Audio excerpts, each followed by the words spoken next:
বৃষ্টি আক্তার, আমার বাসা পঞ্চগড়। আমি এক অসহায় নারী, আপনাদের কাছে সহযোগিতার হাত বাড়িয়ে আসছি।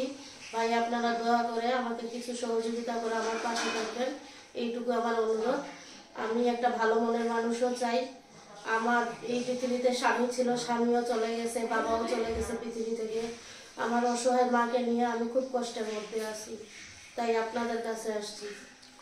আচ্ছা, তো শারমিন, আসলে আপনার জীবনে কি ঘটেছে, কিভাবে আপনার বিয়ে হয়েছে এবং কি আপনার জীবনে আসলে মূলত মূল সমস্যাটা কি ছিল, সেই কথাগুলো একটু ডিটেলস আকারে আবার নতুন করে একটু বলেন।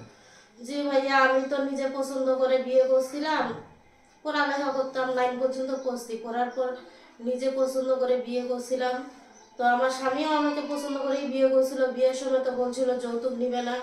তো তার বাবা মার একমাত্র ছেলে ছিল সে। পরে বিয়ের পর কয়েক মাস পর তার বাবা মার কথা শুনে সে আমার উপর অত্যাচার শুরু করে, এবং কি আমার পেটে বাচ্চা ছিল, বাচ্চাটাও আমাকে মারধর করে আমার বাচ্চাটা নষ্ট করে দিছে। আমি অনেক কষ্ট করছি ওর জন্য, ওদের বাসায় অনেক কষ্ট করছি, কোনোদিন না খেয়েও থাকছি, তারপরেও আমি সেই সংসার টিকিয়ে রাখতে পারি নাই। তো এটা আমার মনে অনেক কষ্ট যে আমি এত ভালোবাসার পরও আমি সেই স্বামীকে আটকে রাখতে পারি নাই। আচ্ছা, কতদিন প্রেম করেছেন তার সাথে আপনি? 3-4 মাস প্রেম করছিলাম। 4 মাস। তো 4 মাসের প্রেমের সম্পর্কের মধ্যে আবার বিয়ে বসছেন। বিয়ে বসে কতদিন সংসার করেছেন? 7 মাস সংসার করছি। 7 মাস সংসার করেছেন। আচ্ছা, এই যে 7 মাস সংসারের মাঝে সুখের কিছু কথা বলেন। 7 মাস সংসারের মধ্যে কি আমার সুখ ছিল না জীবনে? সুখ বলতে কি ভাইয়া, আমি যদি কষ্টগুলাকে মেনে নিয়ে যদি থাকতে পারতাম, তাহলে এটাকে যদি আমি নিজের দিক দিয়ে সুখ মনে করতাম, তাহলে অবশ্য সুখী নিজেকে ভাবতে পারতাম। কিন্তু সুখ তো আমার কপালে নাই, সুখ ছিলই না ওর ওইখানে। আমি অনেক ভালোবাসছি, দিন শেষে মানুষের বাসায় কাজ পর্যন্ত করছি আমার স্বামীর জন্য। আমি গার্মেন্টসে চাকরি পর্যন্ত করছি যেন আমার সংসার টিকে রাখতে পারি, ভালো থাকতে পারি, 2 বেলা 2 মুঠো খাইতে পারি। তারপরও আমার স্বামীকে রাখতে পারি নাই। আচ্ছা, কি কারণে ধরে রাখতে পারলেন না স্বামীকে? কারণ হলো তার বাবা মার পছন্দের মেয়ে ছিলাম না আমি। আর সে নিজে পছন্দ করে বিয়ে করছিল। তার বাবা মা চাইতো মানে আরো ভালো ঘরের মেয়ে আনতে, বা অনেক টাকা যৌতুক পাইতো, তারা অনেক কিছু পাইতো। আমার বাবা মা তো দিতে পারে নাই, আমরা তো গরিব মানুষ ভাই। আচ্ছা, তো আসলে তার সাথে প্রথমে প্রেমের শুরুটা একটু বলেন তো, কে কাকে আগে মানে প্রেমের শুরুটা বলতে কি, ওই আমাকে আগে দেখছিল, দেখার পর পছন্দ করছিল। তারপরে আমি প্রথমে পাত্তা দিইনি তারে। তারপরে তখন অনেকদিন আমার পিছনে ঘোরার পর তারপরে আমি পাত্তা দিছি যে একটা ছেলে যখন যাচ্ছে আমাকে চাচ্ছে, তো একটা কথাই আছে না ভাইয়া, যে যে আপনাকে ভালোবাসে আপনি তার কাছে যান, যাকে আপনি ভালোবাসেন তার কাছে না, তাহলে জীবনে সুখী হইতে পারবেন। আমি এটা মনে করেই আমি ওর কাছে গেছিলাম যে একটা ছেলে আমাকে এত ভালোবাসে, না জানি বিয়ে করলে সারা জীবন আমাকে খুব সুখে রাখবে, কিন্তু সুখের বদলে তো আমি দুঃখই পেলাম। আচ্ছা, সুখের বদলে দুঃখ পেয়েছেন। আসলে মানে প্রেম করে কি নিজেরা বিয়ে করছেন, না সবাই দেখে শুনে বিয়ে দিয়েছে? প্রেম করে আমরা নিজেরাই বিয়ে বসছি। সবাই দেখে শুনে বিয়ে দিলে তো আজকে আমার কপালটা ভালোই হইতো। আচ্ছা, তো শ্বশুর বাড়িতে গিয়েছিলেন? হ্যাঁ, শ্বশুর বাড়িতে গেছিলাম। কতদিন ছিলেন তাদের বাড়িতে? 4 মাস ছিলাম। তারপর কি ঘটেছে? শ্বশুর বাড়িতে গেছিলাম, 4 মাস ছিলাম। আমার শ্বশুর শাশুড়ি এমনিতে সবসময় মানে মা এসব কইরাই ডাকতো, কিন্তু মানে তারা যে আমাকে ভালোবাসতো না, ঘৃণা করতো বা অপছন্দ করতো, মানে এটা আমাকে বুঝতে দিত না। কিন্তু আমি বুঝতে পারতাম, আমার দ্বারা সমস্ত কাজ করাইতো, বাড়ির 6-7টা গরু সবকিছুই খেটে সব কুটাইতো আমার দ্বারাই। আবার পাথার বাড়ি থেকে মানে ধান যে মাথায় বয়ে আনতে হয়, এটাও কিন্তু আমি করছি। তারপরও আমি তাদের মন পাইনি। আচ্ছা, মূলত কি কারণে মনটা পাইলেন না? মন পেলাম না মানে তার বাবা মার পছন্দ মানে আমি ছিলাম না, এই জন্য। আর সেই ছেলে তো তার বাবা মার কথায় উঠে বসে, তার বাবা মার পছন্দ আমি ছিলাম না। ওর কথা হলো ওর বাবা মার মনের মতন হইলে আমিও ওর মনের মতন হব। আচ্ছা, তো অনেকবার আপনি ভিডিও করেছেন। হ্যাঁ ভাইয়া, তো এই পর্যন্ত আপনি মনের মতো কাউকে পেলেন না, কারণটা কি? আসলে কারণটা কি আমি নিজেও জানি না, কিন্তু আমি এর আগে বহুবার ভিডিও করছি। জানি না আমার নসিবটাই খারাপ নাকি, আমি নিজেও বলতে পারবো না। আমি অনেকবার ভিডিও করছি, কিন্তু এমন কোনো একটা ভাই আমার পাশে নাই যে বিনা স্বার্থে বিনা অর্থে আমাকে ভালোবাসবে বা আমার পাশে দাঁড়াবে। আপনাকে ভালোবেসে কি পাবে সে? কি পাবে? আমার পুরো জীবন আছে, আমি কি বুড়ো হয়ে গেছি? আমার তো যৌবনকালটা এখন পরেই আছে। আচ্ছা, তো অনেক বাঙালি ফোন দেয় আপনাদেরকে বিয়ে করার জন্য, বাংলাদেশি লোকজন অনেকে আমাদের ভাইয়া কাছে অনেকজনে কমপ্লেন ফোন করেছে। দেয়, ঠিক আছে, আমিও এটা বলতে চাচ্ছিলাম।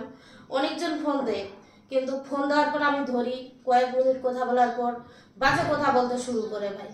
বলে ভিডিও কলে আসো, এত মিনিট কথা বলো, বাথরুমে যাও, ওইখানে মানুষ কেন, একা থাকো, একা থেকে ভিডিও কলে যাও।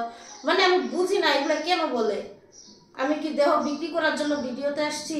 আমি তো একটা ভালো মনের মানুষ মানে পাইতে আসছি। আপনারা তো ভালো মনের মানুষ, অনেকে কমপ্লেন করে, অনেক প্রবাসীরা বলে যে আসলে এরা বিয়ে করে না, এরা টাকা পয়সা নিয়ে নাম্বার ব্লক এটা করে ভুল দেয়। ধারণা। হয়তো অনেক প্রবাসী ভাই, মানে আমার দিক দিয়ে আমি যেটা মনে করি, অনেক প্রবাসী ভাই কিন্তু বলে যে বোন তুমি আমার মানে আমার সাথে যোগাযোগ রাখো, আমার পাশে থাকো, আমি তোমাকে মাস শেষে বেতন পাইলে টাকা দিব, তোমাকে আমি চলাবো, তোমার দায়িত্ব নিব, সবকিছুই নিব, এভাবে বলে, ঠিক আছে। কিন্তু যখন মাস শেষ হয়ে যায়, যখন বেতন পাওয়ার সময়টা হয়ে আসে, তখন ঠিক দেখবেন ব্লক মারে দেয় বা চলে যায়, হারিয়ে যায়। আচ্ছা, তার মানে আপনি বলতেছেন এই পর্যন্ত কারোর সাথে আপনি প্রতারণা করেন নাই? আমি প্রতারণা করি না, এটা আমি একদম নিঃসন্দেহে বলতে পারবো। আপনার সাথে কেউ করেছে? আমার সাথে অনেকজন করছে। কিভাবে করেছে বলেন তো? যেমন অনেকজনই আমাকে আশা দিছে যে 4-5 দিন কথা বলো, 1 মাস কথা বলো, তারপরে আমি তোমাকে সহযোগিতা করব। তো আমি বলি ভাই যে আমি সময়, নিজের সময় নষ্ট করে যদি আমি আপনাকে সময় দিই, আমি তো একটা নারী, কিন্তু আমি একটা নারী হয়ে আপনার মতন, একটা পুরুষের মতন আমি বাইরে ঘরে 2 জায়গায় পরিশ্রম করি। তো এই দিকটা যদি ওনারা না বুঝে, তাহলে তো আমি বুঝাইতে পারবো না। ওনাকে যদি আমি যদি সময় দিতে যাই, তাহলে ওনাকেও আমাকে কিছু দেওয়ার লাগবে, চলার লাগবে। কারণ আমি সময় দিব, আমার কাজের সময় নষ্ট করে আমি তার সময় দিব, আমারও তো কিছু দিতে হবে। তা না করে উনি শুধু কোথায় বলে, আর বলে 4-5 দিন পর বা 1 মাস পর আমি টাকা পাঠাই দিব। তখন দেখবেন 4-5 দিন ইচ্ছা মতো উড়াধুরা কথা বলে তারপরে চলে যাবে। আচ্ছা, হ্যাঁ তো আসলে আপনার সাথে যোগাযোগের কোনো ব্যবস্থা আছে? হ্যাঁ ভাইয়া আছে। আর আমার একটা অনুরোধ আছে যে এর আগে আমি যেগুলা ভিডিও করছি, সেগুলা ভিডিওর মধ্যে হয়তো কোনো ভিডিওর মধ্যে আমার ভুল নাম্বার গেছে, আর দয়া করে আমার আগের ভিডিও দেখে কেউ যেন ওইগুলাতে ফোন না দেয়। আমার এটাই রিয়েল, আর এটাই আমার সিম, মানে ওই সিমগুলো একটু হারাই গেছে, তো এটাই আমার কাছে সবসময় থাকে, এটাতেই ফোন দিলে সবাই আমার ফোন। তো দর্শক যারা এই মুহূর্তে শারমিনকে দেখছেন, আসলে শারমিন অনেকবার ক্যামেরার সামনে আসছে, তো আজও আবার আসলো। তো কেউ প্রতারিত হবেন না, ভালো করে যাচাই করে তারপর শারমিনের দায়িত্ব নেবেন।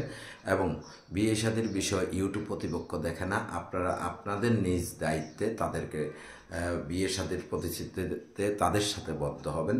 ইউটিউব কর্তৃপক্ষ কখনোই বিয়ের দায়িত্ব নেয়নি। তো আপনারা সকলে ভালো থাকবেন, সুস্থ থাকবেন। শারমিন আর কিছু বলবেন? হ্যাঁ ভাইয়া, দেশ ও মানে প্রবাসে ভাইয়াদের কাছে আমার একটাই অনুরোধ, দেখেন ভাইয়ারা আপনারাও প্রবাসে থাকেন, আমরা জানি আপনারাও অনেক অসহায়, আমরাও যেমন অসহায়, আপনারাও অনেক অসহায়।